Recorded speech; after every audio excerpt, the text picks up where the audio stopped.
गुण का श्रवण करते हैं, आपका स्मरण करते हैं, ये नमामि रूप आपके रूप का नमन करते हैं, आपके चरणारविंद को हम नमन करते हैं। हे प्रभु, आप जा करके आप अपना जो आपने संकल्प किया है वो मत भूलना। बोले वृंदावन बिहारी लाल की। इस प्रकार भगवान के जन्म का समय आया, और जब जन्म का समय आया तो महामाया उत्पत्ति हो गई। सबसे पहले तो महामाया ने क्या किया जानते हैं?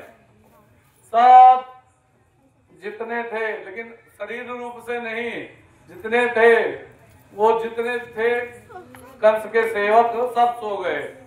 और जान लो नींद आने लगे तो सबने माया अटैक किया। बोले वृंदावन बिहारी लाल की।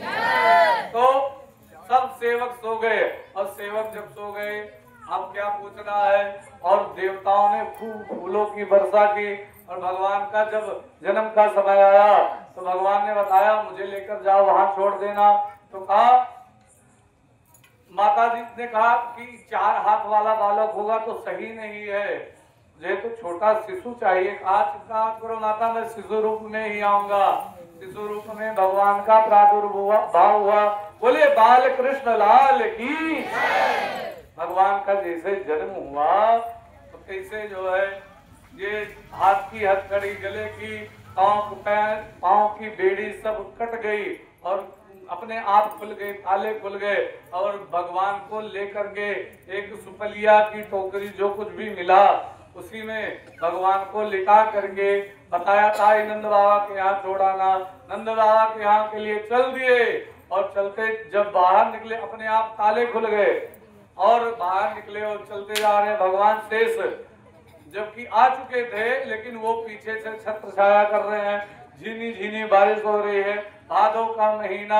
अब क्या पूछ रहे, चंद्रमा कहीं छुप रहा है बादल में, कहीं दिख रहा है, ऐसे चंद्रमा दर्शन कर रहा है भगवान का। और इस प्रकार भगवान धीरे धीरे धीरे धीरे जो है नंद बाबा लेकर के पहुंच गए यमुना के किनारे। यमुना जी ने कहा मेरे पति देव आ गए। कालिंदी जो है जो यमुना ही है, आगे कालिंदी पत्नी के रूप में आती है ना, तो यमुना जी भगवान की पत्नी है कालिंदी। तो कहा पति देव के पहले चरण छूले तो बड़ा अच्छा है। भगवान की और यमुना की मन मन में बात हो रही है। कहा पति देव का जो चरण छुओगी तो ससुर की दाढ़ी मूछ नांगनी पड़ेगी। कहा उसकी कोई बात नहीं, मैं पति देव का चरण तो मिले, कहा दाढ़ी मूछ पर जाना पड़ेगा। कहा नहीं, तो प्रभु आप ही कृपा कर दो। तो भगवान ने अपना नन्हा सा पांव नीचे लटकाया, जैसे यमुना के जल में स्पर्श हुआ भगवान का चरण, ऐसे यमुना जी ने रास्ता दे दिया। अब भगवान को लेकर के नंद बाबा पहुंच गए। नंद बाबा के यहाँ पहुंच गए।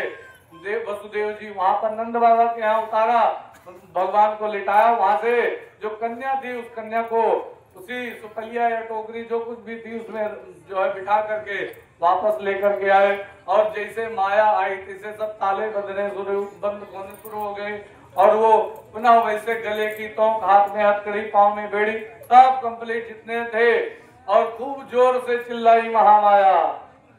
माता जी काली, लक्ष्मी और सरस्वती में अंतर नहीं है, एक है, लेकिन हम लोग केवल रूप से अलग अलग मानते हैं। माता जी खूब जोर से चिल्लाई, जैसे जितने थे सब जग गए। अरे 8वां आ गया, 8वां आ गया।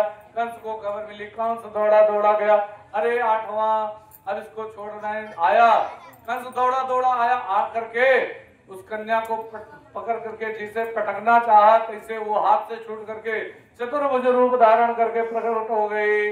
अरे कंस तुम्हारा काल, अब देखो फिर पाप करवाने वाला का तुम्हारा काल जो है वो पहुंच गया है नंद बाबा के यहाँ, गोकुल में पहुंच गया है। नंद बाबा नहीं बताया, तो गोकुल में पहुंच चुका है, वहीं रहेगा। अब तुम्हारी मृत्यु निश्चिंत है, तुम्हें मरना तो पड़ेगा।